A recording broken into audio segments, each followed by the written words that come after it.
तैयार की चुनाव की एबीसीडी, फिर भी गड़बड़ हो गई गिनती। 200 से शुरू 140 पर टिके, शाह से सिंधिया तक सब जीत के आंकड़ों से फिरे। नमस्कार, मैं हूं हरीश देवेगर और आप देख रहे हैं न्यूज स्ट्राइक। चुनाव की खातिर बीजेपी ने अपनी पूरी ताकत मध्य प्रदेश में झोंक दी है। अमित शाह ने तो जब से चुनावी कमान संभाली है तब से यहीं के होकर रह गए। इसके बावजूद बीजेपी में जीत का आत्मविश्वास कहीं नजर नहीं आता। अमित शाह के लगातार दौरों के बाद बीजेपी ने एबीसीडी की खास रणनीति तैयार की थी, पर लगता है पार्टी इस रणनीति के सहारे जेट तक पहुंचती नजर नहीं आ रही। शायद इसलिए चुनावी कैंपेन के बीच में ही असल नारा तो गायब कर दिया और अब टारगेट भी बदल लिया है। अब जो टारगेट पार्टी ने सेट किया है वो बीजेपी की 2013 की जीत के मुकाबले बहुत कम है।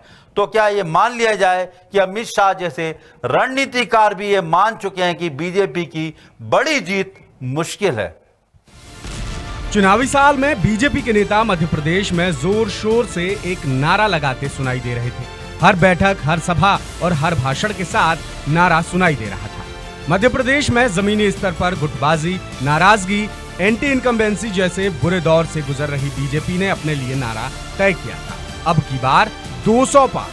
दावा भी किया जा रहा था कि इस चुनाव में पार्टी 200 सीटों पर जीत हासिल करेगी, लेकिन चुनाव नजदीक आते आते ये नारा गुम हो गया और सारे दावे हवा हो गए। अब तो हालात ये हैं कि पार्टी के प्रदेश स्तर के नेता तो सीट के बारे में ज्यादा चर्चा ही नहीं कर रहे और बड़े नेता इस तयशुदा टारगेट से बहुत कम सीटों पर जीत होने का दावा कर रहे हैं। हाल ही में केंद्रीय गृह मंत्री अमित शाह ने एक सभा में दावा किया कि पार्टी विधानसभा चुनाव में 150 सीटें जीत रही है। उससे कुछ ही दिन पहले केंद्रीय मंत्री और बीजेपी प्रदेश प्रभारी भूपेंद्र सिंह कह चुके हैं कि पार्टी प्रदेश में 140 सीटें जीतेगी। ये दोनों बयान साफ जाहिर करते हैं कि टारगेट को लेकर उन नेताओं में ही कंफ्यूजन है जो प्रदेश के हालात संभालने आए हैं, या यूं भी कहा जा सकता है कि टारगेट को लेकर रणनीति तय करने वाले नेताओं में ही कॉन्फिडेंस नहीं। इसकी एक बानगी और देखिए। कुछ ही समय पहले तक अब की बार 200 पार का नारा लगाने वाले ज्योतिरादित्य सिंधिया भी इस टारगेट से मुकर गए हैं। श्योपुर में एक सवाल के जवाब में सिंधिया ने कहा कि वो कोई ज्योतिषी नहीं है जो सीटों पर जीत का सही आंकड़ा बता सके। वो ये बता सकते हैं कि जीत बीजेपी की ही होगी और बहुमत से बीजेपी की सरकार बनेगी। सिंधिया में कॉन्फिडेंस की इतनी कमी तो 2018 के चुनाव प्रचार में तब भी नहीं दिखी थी जब उनकी पार्टी यानी कि कांग्रेस 3 बार से सत्ता में बाहर थी। इस बार तो वो ऐसी पार्टी का हिस्सा है जो चुनावी रणनीति बनाने में माहिर मानी जाती है। रणनीतिकारों के नाम पर राजनीतिक चाणक्य अमित शाह और लोकप्रिय चेहरे पीएम नरेंद्र मोदी हैं। इसके बावजूद न सिर्फ दल बदल कर आए सिंधिया बल्कि पूरी पार्टी ही आत्मविश्वास से लबरेज नजर नहीं आ रही है। इसकी जगह कंफ्यूजन और हार का डर ज्यादा नजर आ रहा है। नारों में या दावों में जीत के आंकड़े ही नहीं बदल रहे बल्कि नेताओं के बयानों को लेकर आने वाली लीडरशिप पर भी सवाल खड़े हो रहे हैं। अब की बार 200 पार को भूल जाइए, क्योंकि भूलना जरूरी ही नहीं मजबूरी भी।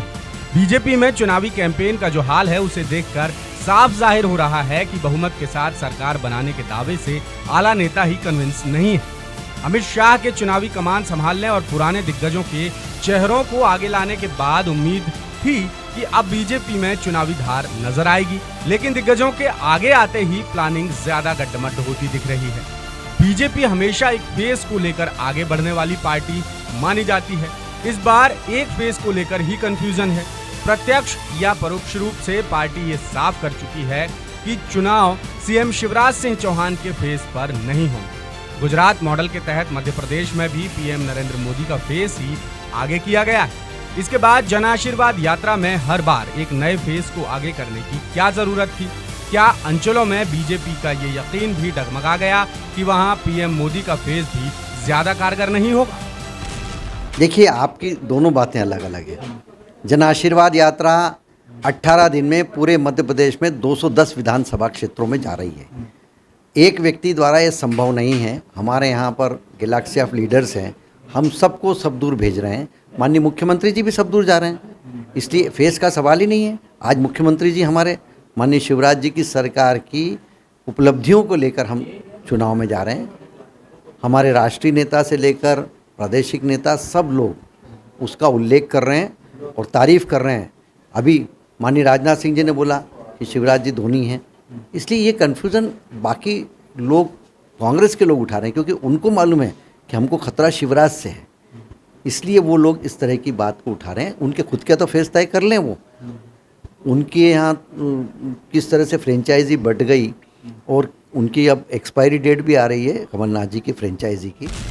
बीजेपी में रणनीति को लेकर संशय हर स्तर पर नजर आ रहा है। कैंपेन सॉन्ग का चेहरा मोदी, रिपोर्ट कार्ड लॉन्च करने आए शाह और अब जन आशीर्वाद यात्रा की कमान केंद्र के बड़े नेताओं के जिम्मे होने के साथ ही थीम सॉन्ग से शिवराज का गायब होना। इस बीच केंद्रीय मंत्री राजनाथ सिंह का शिवराज सिंह चौहान को महेंद्र सिंह धोनी की तरह फिनिशर बताना, क्या ये अलग अलग मैसेज कार्यकर्ताओं की कश्मकश और ज्यादा नहीं बढ़ा रहे? दूसरे प्रदेशों में चुनाव से पहले पार्टी ने सीएम ही बदल दिया था, लेकिन मध्य प्रदेश में हालात ये हैं कि पार्टी ना तो सीएम बदल पा रही है, ना उन्हें अगला चेहरा प्रोजेक्ट कर पा रही है और ना ही खुलकर ये कह पा रही है कि फेस शिवराज सिंह चौहान नहीं होंगे। पार्टी की ये उलझन साफ नजर आने लगी है। बीजेपी की यही उलझन कांग्रेस का मनोबल बढ़ा रही है। ये लूट की, झूठ की और सौदेबाजी की सरकार है।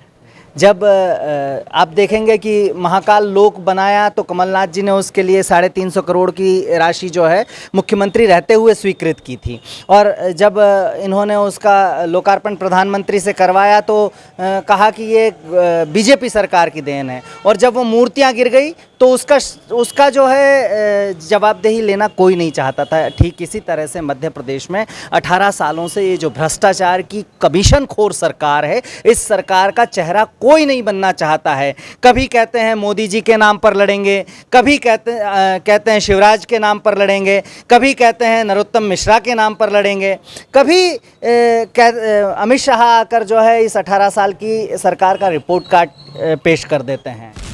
जीत के लिए बीजेपी ने नारा जरूर तय किया था कि अब की बार 200 पार, लेकिन हकीकत ये है कि इस आंकड़े को तो पार्टी तब भी नहीं छू सकती थी जब वो प्रदेश में सबसे मजबूत रही। साल 2018 यानी बीते चुनाव में पार्टी को 109 सीटें मिली। 2003 से सूखा झेल रही कांग्रेस 2018 में 3 डिजिट का आंकड़ा छू सकी और 114 सीटें हासिल करने में कामयाब रही। इससे पहले साल 2013 में बीजेपी ने 165 और कांग्रेस ने 58 सीटें जीती थी। साल 2008 के चुनाव में मुकाबला 143 सीटें बीजेपी और 71 सीटें कांग्रेस पर जा टिका। साल 2003 के चुनाव की कमान संभाली थी उमा भारती। उनके नेतृत्व में बीजेपी किसी आंधी की तरह प्रदेश में आई और कांग्रेस को साफ कर दिया, लेकिन तब भी बीजेपी 200 सीटों का आंकड़ा नहीं छू सकी। लेकिन जीत का फिगर काफी बड़ा था। उमा भारती के नेतृत्व में बीजेपी ने 83 सीटों पर सिमटी बीजेपी को 173 सीटों तक पहुंचाया था और दशक भर से सत्ता पर काबिज कांग्रेस 124 से 38 सीटों पर सिमट कर रह गई। उमा की आंधी में कांग्रेस की फसल ऐसी साफ हुई कि दोबारा उगने में 15 साल से ज्यादा का वक्त लगा। अब वही उमा भारती जन आशीर्वाद यात्रा के नाम पर साइडलाइन है और हमेशा की तरह नाराजगी जताने के मामले में मुखर है। शिवराज सिंह चौहान हमेशा की तरह पार्टी के फैसलों पर खामोश है। एक की नाराजगी और एक की खामोशी क्या रंग लाएगी, ये आने वाला वक्त ही बताएगा। देखिए, बहुत आश्चर्य की बात यह है कि पिछले 3 दिन से भारतीय जनता पार्टी के नेता मध्य प्रदेश में पार्टी में संवाद और संपर्क की बात कर रहे हैं। उमा भारती को देख लीजिए, रघुनंदन शर्मा को देख लीजिए, सुमित्रा ताई को देख लीजिए। अधिकांश नेता का कहना है कि हमें पद नहीं चाहिए, सम्मान के भूखे हैं कार्यकर्ता। कम से कम बात करिए, सम्मान दीजिए, उनसे सलाह लीजिए। यदि बड़े कार्यक्रम हो रहे हैं तो उन्हें बुलाइए। लेकिन आश्चर्य की बात यह है कि संगठन ने बिल्कुल मौन ले लिया है, एक लंबी खामोशी में है। और आश्चर्यजनक इस बात के लिए भी आश्चर्य हो रहा है कि केवल संगठन हो तो ठीक है, लेकिन मुख्यमंत्री जी ने भी इस समय ऐसा लगता है कि मौन ले लिया है। वो भी एकदम शांत हैं, कुछ बोल नहीं रहे हैं। भारतीय जनता पार्टी में पुराने नेता पूरी तरह हंसिए पे डाल दिए गए हैं। ये किस तरह का संगठन है, क्या करेंगे ये? इलेक्शन के समय में जब सबको जोड़ने का टाइम हो, उस समय लोगों को तोड़ने का प्रयास चल रहा हो, लोगों को पूछा नहीं जा रहा हो, तो निश्चित तौर पर भारतीय जनता पार्टी में इस समय काफ़ी घुटन महसूस कर रहे हैं, और खासकर बड़े नेता। अब बीजेपी खुद समझ चुकी है कि 200 का आंकड़ा तो सपना ही है, पर क्या 150 सीटों का आंकड़ा भी टच कर पाना आसान होगा? और इसी से जुड़ा हमारा आज का सवाल है कि क्या मध्य प्रदेश में अब की बार 200 पार सीटें जीतने को लेकर कॉन्फिडेंट नहीं है बीजेपी? इसके लिए आपके पास 3 विकल्प हैं। पहला हाँ, दूसरा नहीं और तीसरा कह नहीं सकते। हमारे पिछले एपिसोड में हमने आपसे सवाल पूछा था कि क्या मध्य प्रदेश में जन आशीर्वाद यात्रा से जनता के सामने खुलकर सामने आएगी बीजेपी की गुटबाजी? तो इसके जवाब में 83% लोगों ने कहा हाँ, 15% लोग बोले नहीं और 2% लोगों ने कहा कह नहीं सकते। एक बहुत पुराना जुमला है जो मजाक में कहा जाता है, if you can't convince them confuse them. Corporate जगत का ये जुमला बीजेपी की चुनावी रणनीति पर फिट हो रहा है। हालांकि पार्टी की ऐसी मंशा नहीं है।